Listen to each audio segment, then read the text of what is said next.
Assalamualaikum warahmatullahi wabarakatuh. Nah, pada kesempatan kali ini kami akan membahas materi yang berjudul keamanan WiFi, tools cracking, word list, dan juga strong password. Nah, materi ini merupakan bagian dari mata kuliah keamanan jaringan yang diampu oleh Bapak Wawan Firgiawan STMKOM. Nah, selanjutnya perkenalkan nama anggota kelompok kami yang telah berkontribusi dalam pembuatan materi ini. Yang pertama ada Rian dari kelas A 2023, ada Daud dari kelas B 2023, ada Nuraini dari kelas A 2023, dan yang terakhir ada Rifka dari kelas A 2023. Nah, jadi sebelumnya perkenalkan nama saya Nuraini. Di sini saya akan membawakan materi mengenai keamanan WiFi. Nah, jadi apa itu WiFi? WiFi itu adalah teknologi jaringan tanpa kabel yang memungkinkan perangkat seperti smartphone, laptop, dan juga komputer itu terhubung ke internet menggunakan gelombang radio. Nah, pernahkah kalian mengalami WiFi yang tiba-tiba lemot atau merasa ada gangguan asing di jaringan kalian? Jadi, hal itu terjadi karena WiFi kita itu tidak aman atau bahkan sedang diserang oleh pihak yang tidak bertanggung jawab. Kemudian, apa itu keamanan WiFi? Keamanan WiFi itu adalah upaya untuk melindungi jaringan dari akses ilegal, pencurian data, serta berbagai serangan dari pihak luar. Nah, kenapa keamanan WiFi itu penting? Karena WiFi itu digunakan hampir di semua aktivitas mulai dari belajar, komunikasi, hingga transaksi online. Jika jaringan tidak aman, maka data pribadi kita itu bisa dicuri dan disalahgunakan. Oleh karena itu, keamanan WiFi itu sangat penting untuk diperhatikan. Kemudian jenis-jenis keamanan WiFi yang berkembang dari waktu ke waktu. Yang pertama itu adalah web. Web itu singkatan dari Web Equivalent Privacy yang merupakan itu standar keamanan pertama, tapi sekarang itu tidak digunakan karena sangat mudah dibobol. Yang kedua itu adalah WPA, yaitu Wi-Fi Protected Access, yaitu WPA ini hadir sebagai perbaikan dari web dengan sistem keamanan yang lebih baik. Selanjutnya ada WPA 2 atau Wi-Fi Protected Access 2 yang merupakan itu versi penyempurnaan dari WPA dan menjadi standar yang paling banyak digunakan saat ini ya. Dan yang terbaru itu adalah WPA 3 yaitu Wi-Fi Protected Access 3. Nah, WPA 3 ini menawarkan tingkat keamanan yang lebih tinggi dan juga lebih sulit untuk diretas sehingga sangat direkomendasikan untuk digunakan. Nah, jadi apa saja sih ancaman pada WiFi? Nah, pada jaringan WiFi itu terdapat beberapa jenis serangan yang perlu kita waspadai. Yang pertama itu adalah brute force. Brute force itu metode mendebak password secara berulang hingga berhasil menemukan kombinasi yang benar. Yang kedua itu adalah sniffing. Sniffing itu teknik untuk mengintip atau menangkap data yang dikirimkan melalui jaringan seperti username dan juga password. Selanjutnya ada man in the middle atau singkatan MITM, yaitu serangan di mana penyerangan berada di tengah komunikasi antara dua pihak untuk menyadap atau bahkan mengubah data. Dan yang terakhir itu adalah evil twin, yaitu serangan dengan membuat jaringan palsu yang menyerupai jaringan asli. Nah, apa saja sih contoh kasus nyatanya dalam kehidupan kita? Yaitu saat kita menggunakan WiFi publik di kafe. Nah, bisa saja ada hacker yang membuat jaringan WiFi palsu. Nah, jika kita terhubung, kemudian memasukkan data penting, maka data tersebut itu dapat dicuri tanpa kita sadari. Kemudian, ciri-ciri WiFi tidak aman. Nah, ciri-ciri WiFi tidak aman itu memiliki beberapa tanda. Antara lain itu koneksinya menjadi lambat, kemudian terdapat pengguna yang tidak dikenal atau jaringan itu sering terputus secara tiba-tiba. Kemudian cara mengamankan WiFi. Nah, jadi cara mengamankan WiFi itu kita dapat menggunakan WPA 3, kemudian mengganti password secara berkala dan membatasi jumlah pengguna serta menyembunyikan nama jaringan atau SSID. Nah, selanjutnya dampak jika WiFi itu tidak aman. Nah, jadi jika WiFi itu tidak aman, dampaknya itu bisa sangat berbahaya seperti kebocoran data, kemudian akun diretas, hingga penyalahgunaan jaringan untuk tindakan ilegal. Nah, saya memiliki tips tambahan untuk keamanan WiFi, yaitu jangan membagikan password sembarangan, kemudian gunakan VPN saat memakai WiFi publik, dan selalu perbarui sistem keamanan router. Nah, itulah pemaparan materi saya mengenai keamanan jaringan. Lebih dan kurangnya saya ucapkan terima kasih. Assalamualaikum warahmatullahi wabarakatuh. Perkenalkan, nama saya Rian. Selanjutnya di sini saya akan menjelaskan tentang poin tools sweep, tentang poin tools sweep cracking atau senjata para peretas. Di sini saya akan menjelaskan terlebih dahulu tentang pengertian tools sweep cracking. Tools sweep cracking adalah software yang digunakan untuk menguji keamanan jaringan Wi-Fi. Dalam dunia cybersecurity, tools ini biasanya digunakan secara legal oleh profesional untuk mengecek apakah jaringan aman atau tidak. Namun, tools ini juga bisa disalahgunakan oleh peretas untuk membobol jaringan. Oleh karena itu, penggunanya harus dengan tujuan yang benar, yaitu untuk meningkatkan keamanan. Baik, selanjutnya saya akan membahas mitos versus fakta tentang hacker. Banyak orang yang berpikir bahwa hacker meretas Wi-Fi dengan cara menembak password berkali-kali sampai benar. Namun, cara seperti itu sebenarnya sudah tidak efektif. Karena router modern memiliki sistem keamanan yang bisa membatasi bahkan memblokir percobaan login yang berulang. Faktanya, peretas menggunakan metode yang disebut offline cracking, yaitu mereka tidak menyerang router secara langsung, tetapi memanfaatkan proses koneksi Wi-Fi itu sendiri. Selanjutnya, saya akan membahas poin way handshake. Apa itu four-way handshake? Ketika kita menghubungkan perangkat Wi-Fi, terjadi proses yang disebut four-way handshake. Ini adalah proses pertukaran data transenkripsi antara perangkat dan router. Tujuannya adalah untuk memverifikasi password dan membentuk kunci enkripsi agar komunikasi tetap aman. Namun, peretas memanfaatkan proses ini dengan cara menangkap data handshake tersebut tanpa harus mengetahui password secara langsung. Selanjutnya, saya akan membahas poin tentang cara kerja plus tools. Baik, secara umum proses serangan dimulai dengan menangkap data handshake, kemudian disimpan dalam file, dan selanjutnya dilakukan proses cracking secara offline. Untuk melakukan hal tersebut digunakan beberapa tools utama, seperti iCrack. Digunakan untuk menangkap data dan memicu proses handshake. Selanjutnya tools digunakan adalah Wireshark, yang dimana tools ini digunakan untuk menganalisis data yang sudah ditangkap. Selanjutnya adalah tools Hashcat. Tools ini digunakan untuk memecahkan password dengan sangat cepat menggunakan GPU. Ketiga tools ini bekerja secara berurutan dalam proses tersebut. Selanjutnya, saya akan membahas poin tentang analisis keamanan. Dalam pembahasan ini, kita bisa memahami bahwa keamanan Wi-Fi sangat bergantung pada password dan jenis enkripsi yang digunakan. Password yang lemah akan sangat mudah dibobol, terutama jika menggunakan kata-kata umum. Sebaliknya, password yang panjang dan kompleks akan jauh lebih aman. Selain itu, penggunaan sistem keamanan seperti WPA2 atau WPA3 juga sangat penting untuk melindungi jaringan Wi-Fi kita. Untuk poin selanjutnya akan dilanjutkan oleh teman saya. Baik, perkenalkan nama saya Rifka. Selanjutnya saya akan menjelaskan word list dan dictionary attack atau amunisi sang peretas. Sebelum itu, kita harus tahu apa sih itu word list atau kamus sang peretas. Nah, jika software itu seperti Hashcat diibaratkan sebagai senjata api yang berkecepatan tinggi, maka word list adalah pelurunya.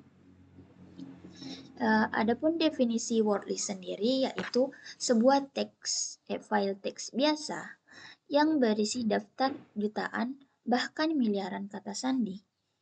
File ini biasanya berukuran dari beberapa megabyte hingga ratusan gigabyte. Isi word list sendiri, daftar ini tidak diketik manual oleh peretas, melainkan kumpulan dari kata-kata umum yang ada di dalam kamus. Pola keywordnya yang sering ditekan manusia seperti QWERTY, 1, 2, 3, 4, 5, 6, dan sebagainya.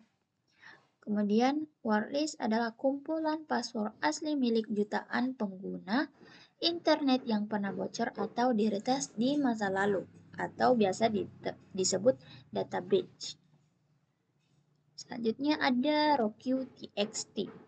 Nah, di dalam dunia cybersecurity, ada satu wordlist legendaris yang selalu menjadi standar pengujian pertama bagi peretas maupun ethical hacker, yaitu RockUTXT.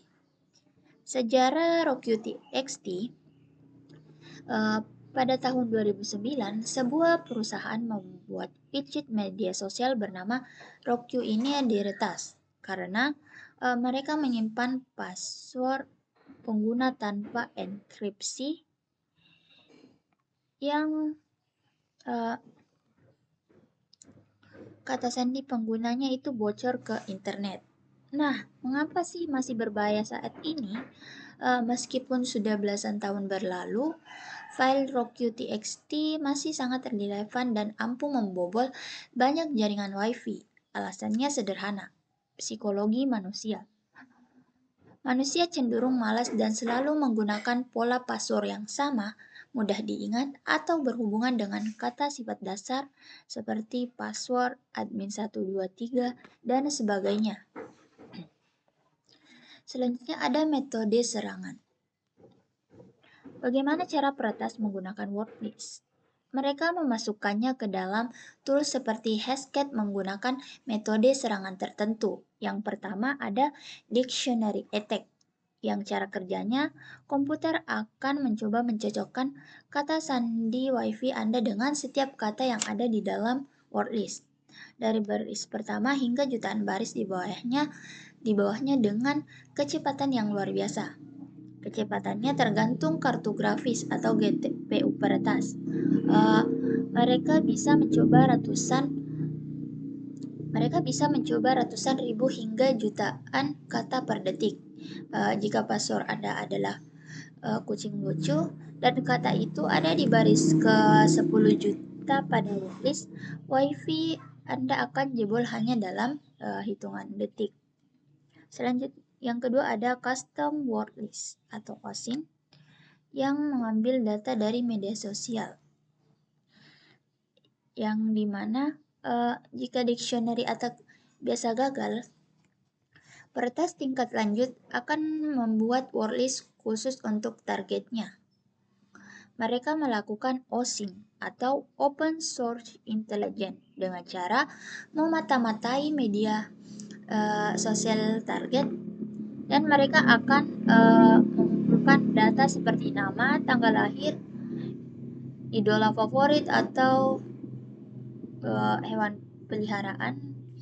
Kemudian komputer menggabungkan semua informasi ini menjadi ribuan kombinasi password baru. Yang terakhir ada brute force attack, atau yang dimana jika password target sama sekali tidak ada di kamus, peretas akan menggunakan brute force ini, yang cara kerjanya mencoba setiap kombinasi karakter yang memungkinkan mulai dari A, B, C, hingga A, B, dan seterusnya. Kelemahan dari brute force ini untuk WPA2, metode ini sangat tidak efisien jika password Anda panjang, minimal 12 karakter acak. Komputer super milik peretas pun bisa membutuhkan waktu ratusan hingga ribuan tahun untuk menemukan kombinasi menggunakan brute force. Itulah mengapa peretas sangat bergantung pada wordlist. Mungkin hanya itu saja yang bisa saya jelaskan. Selanjutnya akan dijelaskan oleh rekan saya. Terima kasih. Baik, terima kasih Rifka atas penjelasan untuk materinya. Nah, setelah kita melihat betapa ngerinya alat-alat peretas dalam kamus, word list tadi, pertanyaannya, bagaimana cara kita melindungi wifi kita? Namun sebelum kita menjawab pertanyaan ini, perkenalkan, nama saya Daud dengan NIM 0223047. Pada kali ini saya akan melanjutkan materi dari teman saya. Nah, pada slide ini ada jawabannya adalah strong password atau kata sandi yang kuat. Sinyal wifi itu ibarat radio yang memancar di udara. Siapa saja bisa mencegat proses pengenalan awal antara HP kita ke router. Nah, kalau proses awalnya itu sudah tersadap oleh peretas, satu-satunya dinding pelindung kita hanyalah password. Kalau password kita pasaran akan langsung akan dijebol oleh peretas menggunakan word list yang sudah dijelaskan oleh rekan saya tadi. Nah, kalau password kita pendek akan mudah ditebak oleh mesin penebak otomatis atau disebut brute force. Jadi kita butuh pertahanan ekstra. Nah, selanjutnya, di sini pada slide selanjutnya di mana lalu seperti apa password yang kuat itu. Dulu kita sering diajar untuk membuat password yang rumit, misalnya huruf besar kecil dan simbol yang acak, tapi cuma 8 karakter. Ternyata menurut standar keamanan cyber modern dari NIST atau NIST itu keliru. Aturan EMAS saat ini adalah panjang karakter jauh lebih penting daripada kerumitan. Minimal kita harus pakai 12 sampai 16 karakter. Kenapa? Karena sandi pendek meskipun rumit, kombinasinya sedikit dan tidak bisa ditebak mesin dalam hitungan menit. Dan bisa ditebak oleh mesin dalam hitungan menit. Tapi kalau sandinya sangat panjang, kombinasi matematisnya jadi tak terhingga. Mesin komputer peretas canggih pun akan kehabisan waktu tenaga untuk menebaknya. Nah, contohnya pada slide ini. Oke, kita lanjut. Nah, selanjutnya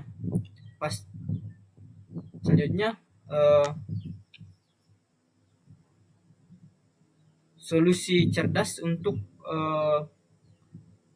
melindungi dari pembobolan wifi ini adalah kita menggunakan passphrase atau frasa sandi, di mana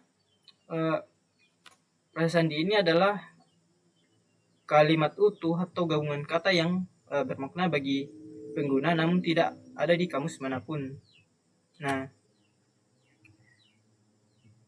dari semuanya ini kita bisa membuat sandi yang rumit dan tidak bisa dibobol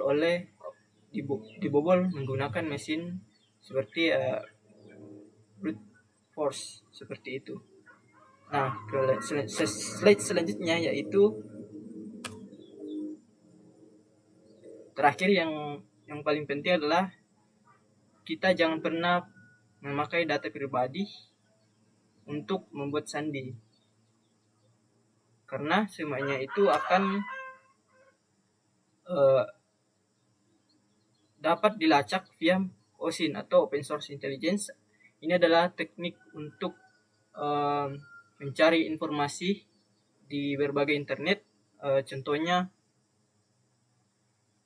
misalnya menggunakan media sosial sebagai sumber, sehingga informasi pribadi kita itu bisa didapatkan. Nah, selanjutnya itu data yang wajib dihindari untuk membuat password yaitu angka penting, misalnya tanggal lahir dan lainnya.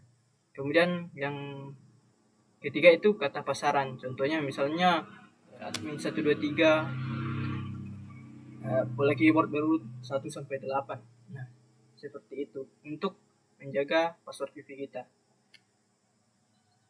Nah, selanjutnya untuk slide yang paling terakhir yaitu kesimpulan, di mana keamanan WPA 2 bersifat relatif secara sistem yang sangat kuat, namun titik kritisnya bergantung penuh pada pengguna atau diri kita sendiri.